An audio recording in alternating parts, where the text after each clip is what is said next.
This question's a little tricky. I think a lot of people get this wrong because they just kind of jump to a conclusion and they don't do the work of the question. You know, we need to make sure we're following instructions.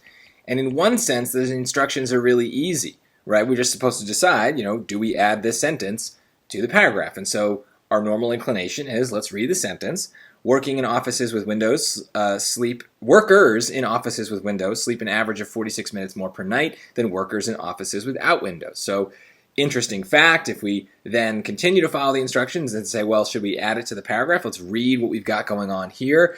A study conducted in 2013 by Northwestern University in Chicago showed that inadequate natural light could result in eye strain, headaches, and fatigue, as well as interference with the body's circadian rhythms. So if they're talking about fatigue, it seems to make sense that we would talk about sleep in the next sentence. This is all very logical, and these are all things that we should really make sure we do when we answer these questions. But there are hidden instructions for these add or delete questions that we need to make sure we follow. Because right now, my instinct tells me I should probably add this sentence. So I'm looking at choices A and B. But the hidden instruction is the because, the reason that we add these sentences or delete them. We need to make sure that if we want to add a sentence, we are adding it for a legitimate reason. That instruction needs to be followed. So if it tells me, let's take a look, it supplies quantitative data that will be examined in the rest of the paragraph. That's an instruction. Then I better look at the rest of the paragraph and see, do they talk about this? And as we keep going, we talk about circadian rhythms, okay, sleep and wakefulness. So maybe they're kind of talking about it. They're talking about sleep disorders again. Maybe they're still kind of talking about it. Yeah, there's absenteeism, again, sleep deprived. Yeah, there's stuff about this same topic, but is that the same thing as examining the data? I don't really know. We don't seem to be getting back to the statistics in this sentence. We don't really hit the numbers again. So maybe I'm a little iffy on that one. I don't know. Let's look at B. Let's see if that instruction tells us anything that we should be paying attention to. It explains the nature of the bodily functions referred to in the next sentence. Well, no, it does not. This is just a random thing about sleep. It's not talking about bodily functions. It's not at all. So that instruction, right, we kind of look around and we see that that is not talked about. Now, this is where we should be thorough.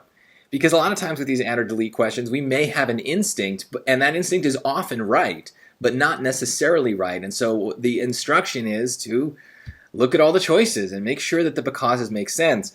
And in choice C, we do see something that kind of is true. It interrupts the discussion of circadian rhythms. Well, look at those sentences, right? That's an instruction to go look at the two sentences that we're trying to insert this between. What's the connection between those two sentences?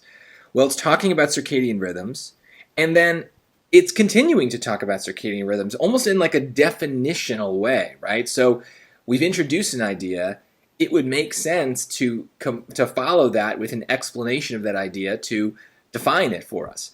And so this is true, right? I mean, it is interrupting that because there's nothing about circadian rhythms in the sentence that they want us to add.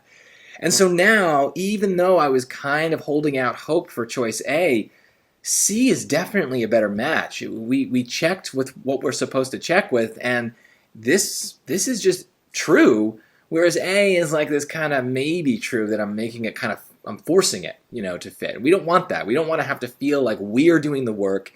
The lines themselves should do the work for us. Let's be thorough, though. Let's look at D. No, because it does not take into account whether workers are exposed to sunlight outside the office. Well, no, I don't really care about that. This is a study about being in the office, so being outside doesn't really interest me at all. So that doesn't matter, and C is the better choice. If you got this wrong, my guess is that you kind of read A, didn't really analyze it too deeply, and were just like, okay, it's good enough, and you picked it, and you just moved on. You didn't think about these other choices at all. So that's hopefully lesson learned the hard way, because they definitely set you up like this on purpose. If we just read the sentence before this number 3, I do think that this is a good sentence to add. But we need to get the full context, and the instructions in these becauses, thankfully, tell us to go look at other sentences, tell us to think about other things. And so we don't need to read the first time with those things in mind, because the choices here contain instructions that will tell us what to care about. Same as reading, but a little easier here, I think.